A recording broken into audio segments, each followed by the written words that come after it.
Hello everyone, welcome back to my channel. ये question जो है ये आपका ऑल इंडिया एआईपीएमटी में आ चुका है। ठीक है, तो क्या कहता है और ये जिस चैप्टर से है वो आपका सेंटर ऑफ मास है। ठीक है, तो ये क्वेश्चन को सॉल्व करने की कोशिश करते हैं। बोल रहा है कि three masses are placed on the axis x axis 300 gram at origin, 500 gram at x is equal to 40, 400 gram at x is equal to 70 centimetre. The distance of centre of mass from the origin, मतलब कि distance of centre of mass from the origin की value क्या होगी। तो better होगा कि हम इसको डायरेक्टली एक्सिस में पहले प्लॉट कर लेते हैं। ये हो गया वाई एक्सिस, ये हो गया अपने पास एक्स एक्सिस। ठीक है, ये वाई एक्सिस, ये होगा एक्स एक्सिस। और यहाँ पे क्या बोल रहा है कि 0,0 पे एक मास रखा हुआ है 300 ग्राम एट ओरिजिन। तो यहाँ पे जो मास रखा हुआ है m1, इसको बोलते हैं 300 ग्राम। अब क्या बोल रहा है 500 gram at x is equal to 40 centimetre. तो मान लेते हैं कि यहाँ पे 40 सेंटीमीटर मतलब 40,0 है, और मास जो प्लेस है वो कितना है 300 ग्राम, नहीं 500 ग्राम। ठीक है, अब क्या बोल रहा है कि 400 gram at x is equal to 70, मतलब कि at x is equal to 70 centimetre पे जो मास है वो कितना प्लेस है जो है उसका 400 ग्राम। अब हमसे क्या पूछ रहा है, बोल रहा है कि distance of centre of mass from the origin, मतलब कि सेंटर ऑफ मास का पोजीशन ओरिजिन से क्या है।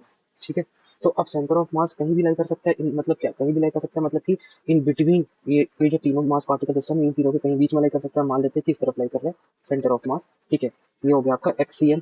ठीक है, मान लेते हैं कि इनके बीच में लाई कर रहा है, मतलब कि 300 ग्राम और 400 ग्राम 500 ग्राम के इस तरफ लाई कर रहा है। ठीक है, ये मैंने मान लिया।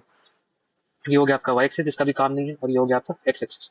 तो हमें पता है कि एक्सीएम की वैल्यू क्या होती है। एक्सीएम की वैल्यू होती है, अगर आपका तीन मास सिस्टम की बने तो m1x1 plus m2x2 plus m3x3 upon m1 plus m2 plus m3, मतलब कि 300 ग्राम तो जीरो पोजिशन पे है, मतलब कि 0 सेंटीमीटर पे था, ओरिजिन पे था।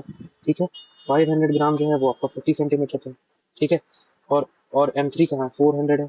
ठीक है, वो आपका 70 में, तो आप टोटल मास जोड़ दो कितना हो गया 300 प्लस 400 प्लस 500, तो इसका आंसर क्या है, ये तो आपका जीरो हो गया।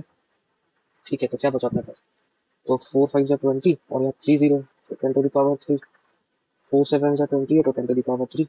अब देखो नीचे 900 प्लस 300, ये 5 4 9 और ये 3 12, मतलब कि 1200।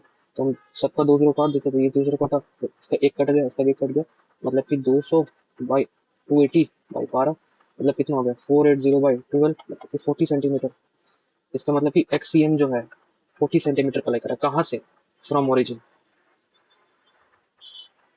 तो distance of centre of mass from the origin की वैल्यू क्या हो जाएगी 40 सेंटीमीटर। ठीक है, इसका मतलब कहाँ पे लाई कर रहा है, यहाँ पे लाई कर रहा है, इसी पोजीशन पे जहाँ पे मास m2। देख लो फिर इसका आंसर क्या हो गया, 40 सेंटीमीटर हो गया।